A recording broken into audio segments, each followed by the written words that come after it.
Soalnya kalau kita berbicara mengenai teori itu kan nggak dihafal gitu. Betul. Maksudnya teori tersebut pasti ada kayak pilihan-pilihan soal yang banyak yang ini emang nggak kita pikirkan sebelumnya gitu. Jadi di sini pentingnya kita harus berpikir secara kritis. Rata-rata kebanyakan orang gitu ya, kalau baca soal yang panjang tuh dikit-dikit kayak udah males Ya gitu. udah pusing duluan. Padahal belum dibaca tuh, udah lihat anunya doang, udah lihat panjang gitu udah mulai bosan. Iya, makanya dari sini lu pentingnya harus bisa melatih literasi lu gitu. Dengan cara apa? Membaca gitu. Belum lagi kan menurut riset ya, orang Indonesia katanya minat membaca kurang. Kurang. Akhirnya ya udah mereka kesusahan sendiri ketika ngerjain PTN gitu. Jadi halo semuanya, sesuai dari judul video ini, di sini gua yang udah semester 4 dan di samping gua ada adik kelas gua, teman dekat gua yang udah semester 2 ya. Iya. Ini kita berdua akan ngasih double perspektif. Bayangin, gak cuman gue yang ngejelasin tapi juga teman gua gitu. Secara holistik lah, kayak secara detail gitu. Karena menurut gua belajar UTBK itu kayak cuman tip of the iceberg-nya lah. Kalau lu lihat kayak gumpalan es gitu kan, itu kan UTBK tuh di atas, terus di bawah tuh banyak banget faktor-faktor yang menunjang gimana lu bisa lulus ke dalam perguruan tinggi negeri dan juga di dalamnya gitu. Halo semuanya, kenalkan nama saya Muhammad Amir. Saya saat ini sedang berkuliah di ITS jurusan Teknik Sistem Perkapalan double degree Jerman. Dan ini dia nilai saya. Halo semuanya, perkenalkan nama gue Haris. Sekarang gue sedang menempuh semester 4 di jurusan Ilmu Komunikasi di UPN Veteran Jawa Timur. Ya, second choice gitu. Ini nilai gue di tahun UTBK tahun lalu. Lalu tahun ini nyoba UTBK lagi nggak? Kemungkinan iya, tapi penasaran. Oh, penasaran Penasaran aja. aja. Tapi tetap dites kan? Tetap. Iya, karena emang nggak dibolehin. Nge-smurfing istilahnya. Iya, Jadi- betul, iseng. Oke, iseng, siap. Langsung aja to the point. Di sini kita mulai dari kulit ke daging dulu. Jadi kita nggak akan langsung bahas metode belajar yang gimana. Jadi kita mulai pelan-pelan gitu. Kita mulai dari nol dulu deh. Apa sih fundamental kita dalam memilih jurusan? Kenapa kita bisa pilih jurusan tertentu? Apa motivasi kita dalam memilih jurusan tersebut? Kita mulai dari teman gue dulu. Amir, kenapa lo milih teknik perkapalan? Kan itu jurusannya effort, banyak hitung-hitungannya juga. Dan kalau orang udah kesusahan dalam jurusan ya, kayak Iya. kuliah itu kan mesti drop out Oh, iya. gitu. Kenapa lo bisa bertahan gitu sampai semester 2 sekarang? Nah, jadi pertama mungkin yang bikin saya ingin memilih di jurusan ini ya karena awalnya dari bidang orang tua ya. Saya tuh pengennya maunya masuknya UI. Pengennya jurusan di manajemen atau enggak ekonomi. Oke. Pengennya yang FEB gitu lah ya. Pertama orang tua kan pertama di bidang perkapalan. Dia pengennya saya juga jadi ikutin gitu lah. Maunya mereka, ikutin bidangnya mereka juga. Jadinya saya juga milihnya yang awalnya impiannya masuknya UI, jadinya yang terpaksa harus kan ego lah ya. Kita Oke. mengalah lah ya. Iya, realistis Aja lah ya. Ya lagi pula juga yang bayarin kuliah kan orang tua. Betul. Ya gitu. Jadi saya mau terpaksa mau nggak mau ya ikut maunya orang tua. Fundamentalnya apa? Kenapa saya mau memilih teknik ya? Karena emang teknik ini terkenal kan ya. Dengan yang namanya banyak yang stres, drop out, nggak tidur, pusing lah, apalah. Tapi mungkin lama kelamaan saya jadi sadar apa saya pilih teknik ini mungkin karena teknik ini nih bidang yang betul-betul bermanfaat banget. Dengan adanya teknik ini kan kita nih bisa membuat bangunan, bisa membuat jembatan, kapal pun bisa dibuat dengan namanya ilmu teknik. Mungkin ya penyebabnya saya ambil teknik itu ya karena menarik untuk dibahas, hitungan-hitungan yang kompleks, rumit, itu bisa belajar mengasah otak, tapi kita kayak bisa menghitung gitu, kayak menghitung sesuatu dengan kompleks itu ada kenikmatan lah. Kita ini harus berhati-hati dengan memilih jurusan, yaitu dengan kita harus tentukan dulu minat, passion saya mungkin bukan di sini, tapi ya mau nggak mau kita harus adaptasi. Tapi lu enjoy aja nggak sih proses di dalam teknik ini? Soalnya kan ya dari rumor-rumor tuh banyak banget kayak malah stres gitu segala. Sebenarnya untuk awal sama sih ya, agak-agak stres karena mungkin masih belum terbiasa. Awal tuh mungkin merasa kayak kok kaget gitu, tugasnya banyak gitu lah segala macam. Pokoknya lapak apalah praktikum kan banyak. Ini ya mungkin awal-awal emang ada sedikit effort lah ya buat adaptasi. Ya sekarang untuk saat ini udah mulai enak, udah mulai enjoy karena udah 1 semester kan. Udah mulai Get used to it lah kayak. get used to it. Kalau kamu gimana, Riz? Oke, menarik sih. Tadi udah sempat mention sih. Awal-awal semester mungkin agak-agak berat dan ya itu bener banget soalnya kan ya fase transisi gitu ya. Pas kenapa aku ikut jurusan ilmu komunikasi, jujur awal-awal itu aku agak bimbang gitu. Dulu pengen masuk hubungan internasional gitu, pengen masuk HI. Cuman di awal-awal pasti belum kita masuk ke dalam jurusan tersebut, kita kan harus riset dulu gitu. Kita harus kayak mengidentifikasi diri kita sendiri, kita sukanya apa, kita passionate-nya apa. Terus kita ya pasti dari kecil tuh kita punya minat kan akan sesuatu hal gitu. Itu kebawa sampai masa dewasa. Nah, dari aku sendiri ya, dari experience-ku dari kecil aku dulu emang suka bikin konten, lihat proses industri kreatif itu gimana. Nah, dari situ aku juga sempat tes minat bakat lah gitu istilahnya. Aku udah ngeliatin bakat minatku itu di mana. Waktu itu aku sempat lihat listnya tuh ada fotografi, bidang-bidang sosum juga gitu. Dan ya dari situ aku papar dengan yang namanya ilmu komunikasi gitu. Terus aku riset, aku identifikasi prospeknya gimana, kedepannya itu kerja apa dan segala macamnya. Dan setelah aku riset dan aku bandingin sama personal value ku, itu ternyata cocok banget. Dan ya sampai sekarang sih aku udah semester 4 gini ya, udah berjalan berapa, 2 tahun ya. 2 tahun. Ya 2 tahun itu fine aja sih. Kalau ada masalah ya masalah itu pasti ada, kesulitan dalam belajar, kesulitan dalam menghadapi dosen itu pasti ada. Tapi intinya you get through it lah, kayak ya udah jalan aja gitu. Masalah sih masalah, cuman ya jangan terlalu dibawa beban, stres. Dikit-dikit refreshing lu keluar kayak ngapain olahraga atau ngapain biar intinya jangan terlalu matok sama kuliah, lalu juga harus bisa menyimbangkan life activity lu gitu. Jangan terlalu fokus dalam belajar tapi juga fokus ke dalam performa lu menjalani kehidupan itu gimana. Lu belajar lu stres ntar bunuh diri.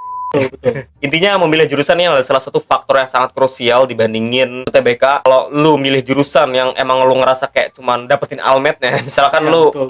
masuk UI, Ya. terus lu pilih filsafat Cina gitu. Terus ya udah lu cuman pengen almetnya doang, itu kan kayak sama aja bohong. Jadi pertama itu riset dulu, jelas lu harus kenal sama diri lu sendiri secara detail dan dalam, entah itu tes minat bakat, kayak bidang apa sih yang lu sangat hasrat dan sukai gitu. Karena ketika lu pengen belajar dan lu nggak punya hasrat, lu nggak punya rasa ingin tahu, itu yang nggak efektif nggak sih, kayak sama aja bohong gitu. Betul. Jurusan apapun yang lo tempuh intinya jadi fleksibel, maksudnya di sini jangan melimitasi ilmu pengetahuan lah, bisa dibilang lah. Ya. Misalkan lu masuk ke dalam ranah komputer gitu tapi lu nggak belajar hal-hal lainnya kayak contohnya komunikasi, terus ada soft skill lainnya lah gitu, jadi nggak cuma sekedar hard skill. Oke, segmen selanjutnya itu adalah strategi memilih kampus dan perguruan tinggi negeri. Nah, intinya setiap perguruan tinggi negeri itu pasti ada daya saingnya gitu. Ada yang kayak univnya tuh kompetitif banget, ada yang juga enggak. Dan seperti yang kita tahu, kalau misalkan univ tersebut makin tinggi, pasti itu makin kompetitif kan. Betul. Kenapa alasan itu makin kompetitif? Berarti bisa kita bilang kualitasnya bagus dong kalau dari segi Ya, akademisi lah. akademisi, Bisa betul. dibilang. Kalau dari lu sendiri, kenapa lu bisa milih ITS? Jadi di ITS itu sebenarnya jurusan pekapalan yang paling bagus se Asia Tenggara. Dan ya kebetulan juga Univ ITS itu juga salah satu top 10 university. Jadi alasannya yang mungkin awalnya paksaan, tapi selama-lama dia jadi sadar kalau sebenarnya mungkin dengan masuk ITS itu bisa menambah wawasan, menambah mindset, jadi lebih kompetitif gitu lah. Jadi Oke, kayak bisa keikut dengan lingkungan gitu. Lingkungan kuliah itu kan pasti ada kualitasnya kan. Ya, Jadi betul, kayak betul. dari berdaya, kayak dari segi Betul. dosen, nah, track recordnya gimana Ya. itu kan pasti dilihat juga. Dilihat. Nah, kalau dari aku sendiri, kenapa aku bisa milih UPN Veteran Jawa Timur ini sebenarnya second choice gitu. First choice itu adalah Unpad Pajajaran, tapi karena emang nilaiku kebetulan ya kurang tinggi lah bisa dibilang, dan itu jurusannya kompetitif juga di kampus tersebut, jadi akhirnya aku terpaksa masuk UPN. Kalau kita berbicara mengenai strategi milih kampus ini tergantung preferensi masing-masing ya. Soalnya ada yang bisa ngerantau, ada yang enggak. Ya, Tapi kalau misalkan lu bisa ngerantau dan emang lu tahu univ ini kualitasnya bagus banget, ya kenapa enggak gitu. Ya, Ngerantau betul. aja sih bisa bilang. Apalagi kalau lu seorang cowok gitu. Jadi intinya riset dulu kali ya sebelum Ya, kita masuk perguruan tinggi. Soalnya ya kan sekarang udah ada internet, informasi sudah ada di mana-mana. Karena kan percuma aja lu masuk ke dalam perguruan tinggi negeri tapi ketika lu masuk lu ngerasa kayak ada yang kurang nih, Iya. kayak dari segi SDM-nya,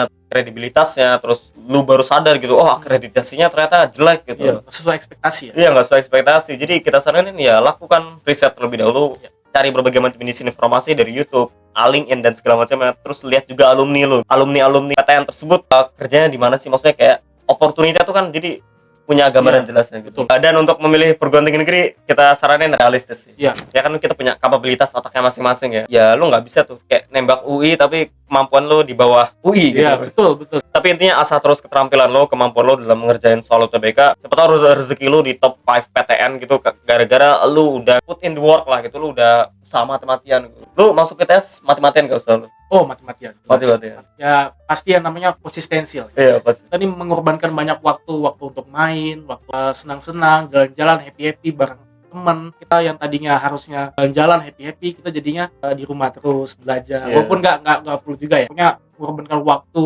tenaga, pikiran, semuanya kita all in banget. All in, lo harus all in. Lo mau masuk PTN apa ya udah lo kayak belajar fokus sama hal itu aja, nggak usah kayak gampang terdistraksi gitu. Karena ini ya, jadi ada istilahnya namanya akuntabilitas lah gitu, dimana lu buat janji sama diri lu sendiri. Jadi kalau lu udah bikin janji untuk lu masuk ke dalam PTN ini, kalau lu punya goals untuk masuk ke dalam PTN tertentu, ya udah kayak patuhi janji lu gitu. Ya walaupun mungkin nggak keterima, ya at least sudah ngasih yang terbaik ya. Lu Sudah all in.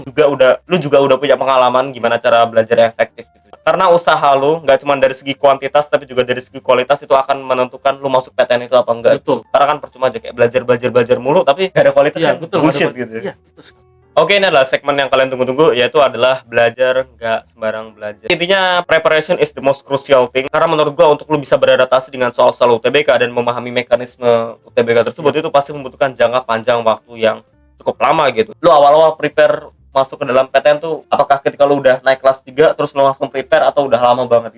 Jujur ya, pas naik kelas 12 ya, itu malahan nggak belajar. Sebenarnya kayak lingkungan juga kan. Awal-awal kelas 12, awal naik kelas 3 itu emang masih pada santai. Jadinya kayak nggak terasa udah semester 2. Nah, di situ udah mulai tuh kepikiran banget. Nah, pas kepikiran itu lama-lama kepikiran tuh makin jadi overthinking. Oke. Ya, Kita ada pressure gitu. Iya, ada pressure lah. Kayak di situ tuh kayak ada tanggung jawab gitu loh. Kayak aku ini harus betul-betul masuk lulus sesuai dengan keinginan orang tua lah. Aku mulai belajar betul-betul, gak ada lagi namanya main game yang tadinya udah main game, nongkrong apa segala macam, semuanya udah cut off semua, hilang.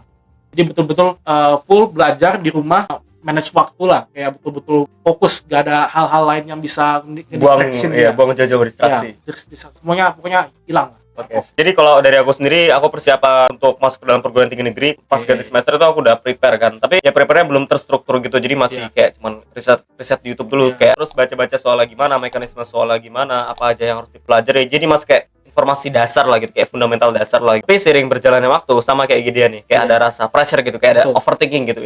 Gue kan udah 17 tahun nih, ini kedepannya gue mau kemana kehidupan gue gitu. Dan dari situ gue mulai menghilangkan distraksi lah gitu, karena kan pressure makin gede gitu ke dalam diri sendiri, karena kita punya tanggung jawab ke masa depan kita kan nggak mungkin kayak cuman membawa waktu nongkrong gak jelas gitu kan, nggak mungkin gitu. Tapi intinya kalau kita berbicara belajar tuh kan harus ada struktur tuh kan, nggak mungkin kayak cuman sembarang belajar nonton YouTube, latihan soal, itu kan kayak udah terlalu basic lah gitu. Basic banget. Oke, sebelum kita masuk ke dalam intisari belajar kita gimana, ada satu hal yang perlu lu harus pahami dulu. Jadi ada yang namanya Ebbinghaus curve. Jadi ini adalah kurva di mana otak manusia itu akan melupakan sesuatu hal lagi. Jadi kalau lu bisa lihat kurva ini di gambar itu, ketika lu belajar di awal-awal, lu itu pasti akan lupa. Lu akan lupa dengan cepat. Tapi setelah seiring berjalannya waktu, setelah lu seminggu, 2 minggu, 3 minggu, sebulan, 2 bulan, bahkan ketika lu udah belajar, lu akan menguatkan daya otak lu, kalau bisa dibilang kapabilitas otak lu lah gitu. Sehingga lu nggak akan gampang lupa lagi karena lo sudah repetitif lah gitu bisa dibilang. Karena kan nggak mungkin lo belajar di hari H terus expect dapat nilai tinggi, itu kan nggak make sense.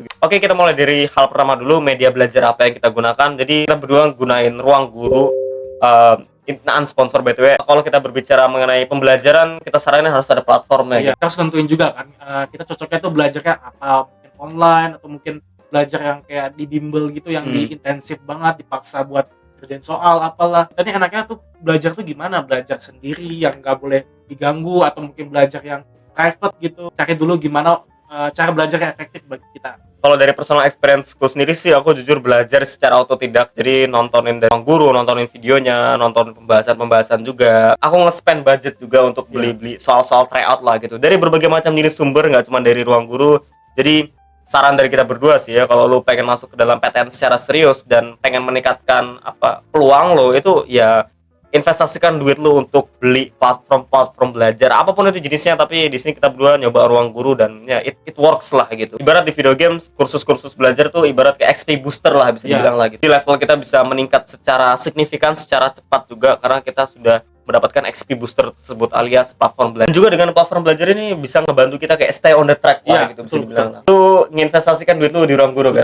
Nah, dengan kita nginvestasikan duit, akhirnya kan kayak ada rasa sense of urgency lah bisa dibilang lah gitu. Kalau kita nggak belajar ada rasa bersalah gitu. Iya betul, soalnya kan udah nge-spend duit gitu, masa nggak dipakai gitu. Belajar itu mengenai repetitif ya, kayak harus ada pengulangan lah gitu. Setiap harinya lu harus konsisten. Ini emang pengorbanannya harus bikin, dan juga mungkin di awal-awal agak susah, sulitan gitu belajar gitu, kayak ada rasa FOMO buat buka media sosial, ada rasa FOMO pengen nongkrong dan segala macamnya. Tapi sering berjalannya waktu, ketika lu sudah membiasakan diri untuk belajar dan naruh sense of urgency ini, lo akan jauh lebih terbiasa. Masa depan lo kan di tangan lo gitu, lo nggak mungkin kayak tergantungan sama faktor eksternal, sama teman-teman lo yang masih nongkrong gak jelas. Jujur kalau dari aku pribadi, aku nggak termotivasi 100% kayak berapi-api tiap hari untuk belajar. Ada fasenya dimana kayak ngerasa down banget, ngerasa overthinking banget, stres banget.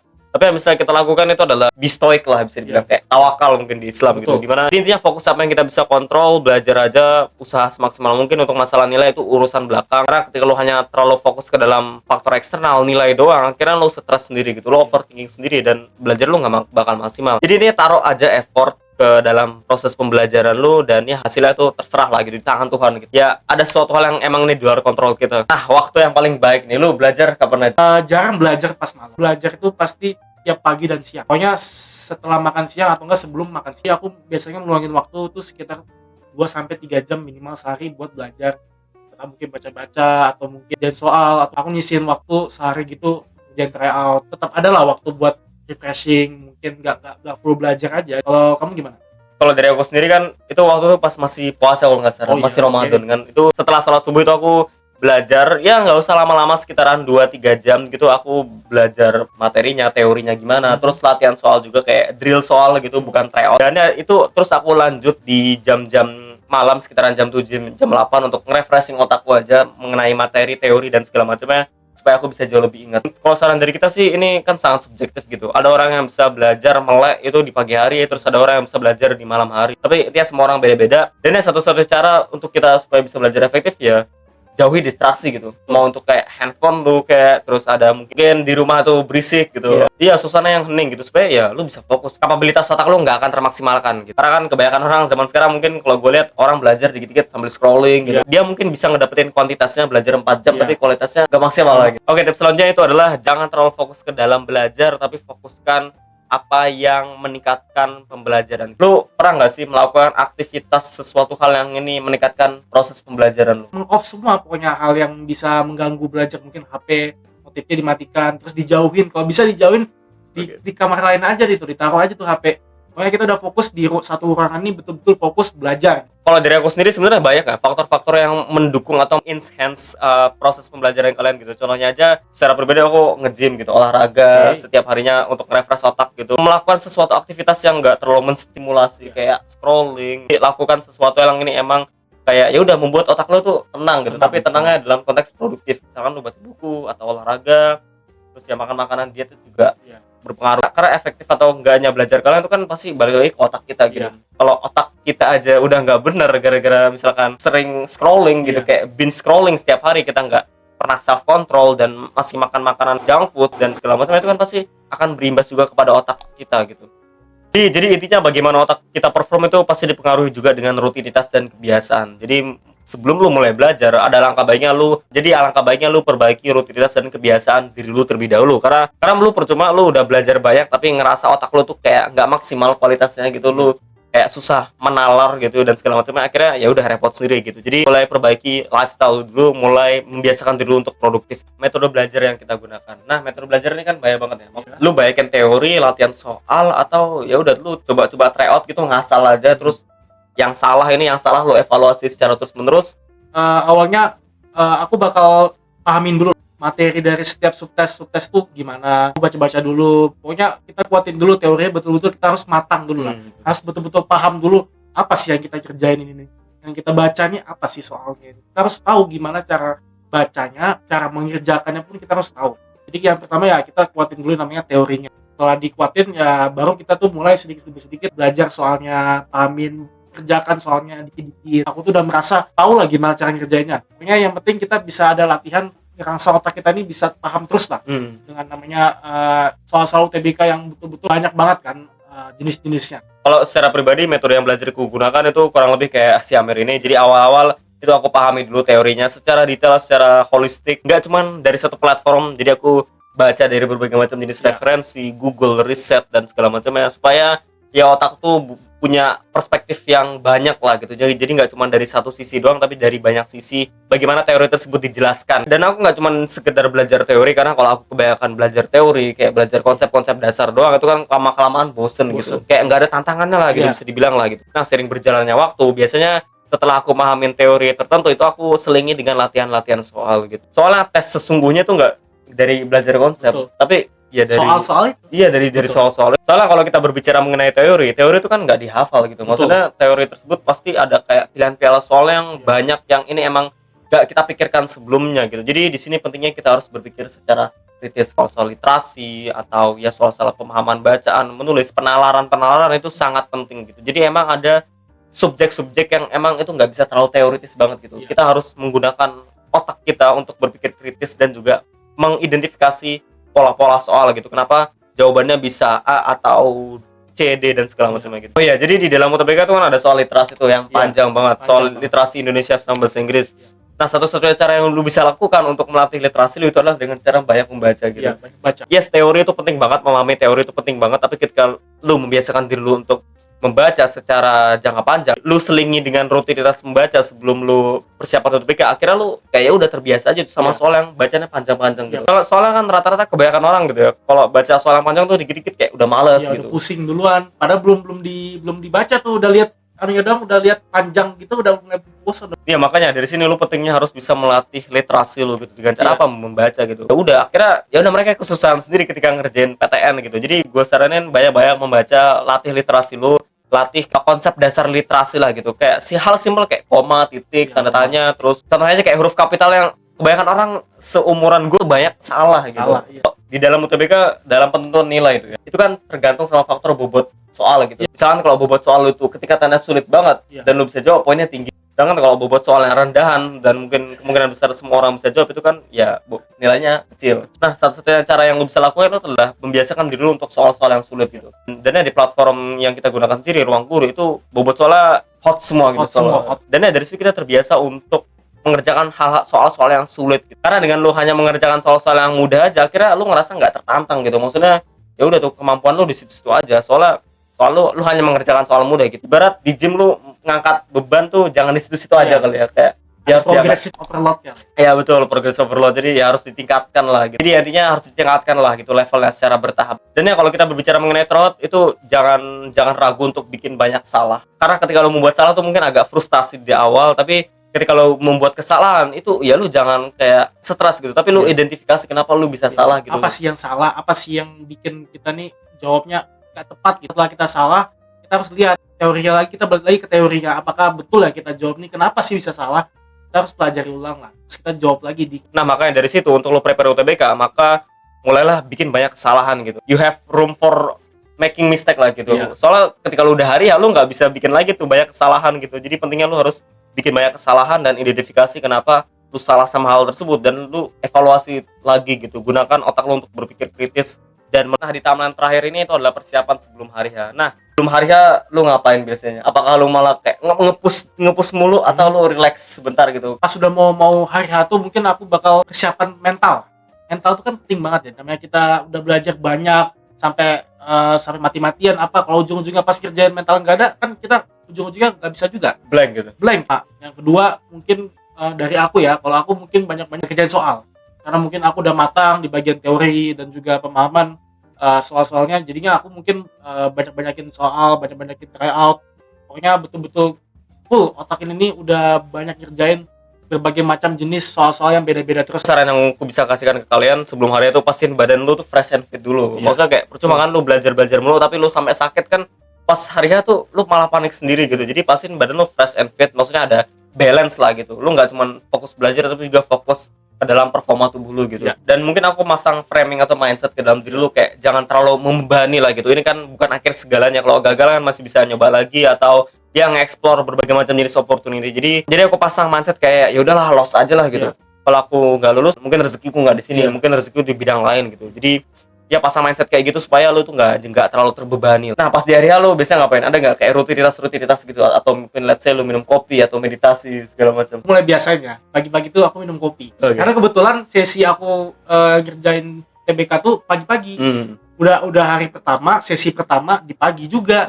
Nah di situ tuh aku mulai tuh pagi-pagi biasanya minum kopi. Membiasakan berpikir di jam yang sama aku tuh ngerjain soal. Sampai kayak gitu. Jadi kan aku ngerjain soal nanti tuh misal jam 7 itu aku mulai UTBK. Aku tuh bikin kayak semacam muscle memory lah. Kalau di jam 7 ini aku nih fokus, udah minum kopi, terus fokus betul-betul aku tuh ngerjain soal-soal ini dengan all in lah, betul-betul fokus lah. Kalau dari experience-ku di pagi hari tuh aku mungkin jauh lebih ke pasrah ya. Maksudnya aku udah flashback kan, aku udah belajar, aku udah memperjuangkan berbagai macam jenis aspek gitu. Sama minum kopi, nge-refresh diri sendiri kayak mandi. Berdoa juga ya, jangan lupa ya. Iya, berdoa. Banyak doa. Sebelum kerjain kan kita juga harus berkah ya. Dan ya ketika udah lo masuk ke dalam ruangan, lo lihat komputer, ya udah santai aja bro, kayak relax kan, lo udah terbiasa gitu, lo udah terbiasa untuk ngerjain soal di depan layar, depan laptop. Jadi ya udah relax aja gitu. Karena lo tahu kan lo udah memperjuangkan banyak hal. Jadi ya kita waktunya untuk ya take a break lah gitu. Jangan terlalu ngasih beban yang keras ke dalam otak kita. Karena ketika kita terlalu ngasih beban tuh kan akhirnya malah ngeblank sendiri gitu. Akhirnya useless semua hasil kerja kita itu ya nggak guna akhirnya gara-gara kebanyakan beban di dalam pemikiran kita. Oke, kita masuk ke dalam closing statement. Apa yang lo pelajari di UTBK, mulai dari segi literasi, penalaran, apapun itu jenisnya itu bakal kepake. Bener nggak? Betul sekali. Soalnya di perguruan tinggi negeri itu kan konteksnya akademisi gitu. Iya. Jadi ya lo harus membiasakan diri lo untuk membaca, untuk literasi dan segala macamnya. Karena apa yang lo pelajari di UTBK itu pasti bakal kepake gak cuma dari segi soal, tapi ya semuanya tuh bakal pakai. Contohnya aja di literasi, di jurusan gue tuh ilmu komunikasi, rata-rata kayak ada disuruh bikin kata ilmiah, terus jujur fundamental gue kebangun itu karena dari soal UTBK gitu. Akhirnya gue terbantu juga dengan membuat artikel gitu. Gue ngerasa nggak kesusahan sama sekali gitu untuk membuat karya-karya ilmiah gitu. Kalau dari lu gimana? Soal-soal yang dipelajari di teknik ada juga yang keluar di soal UTBK. Jadi betul-betul kayak UTBK ini sebenarnya juga persiapan juga masuk kuliah ini kayak kisi-kisinya masuk kuliah Betul, lah ya. betul. Pokoknya yang penting kita paham soal-soalnya ya, menurut aku ya itu sudah yang kita pelajari. Soalnya yang kita pelajari di UTBK itu pasti bakal keluar, tapi formatnya bukan dari segi soal. Contohnya aja yang udah kita sebutkan tadi kayak karya ilmiah, karya tulis dan segala macam. Terima kasih, keep improving. Semangat UTBK ya.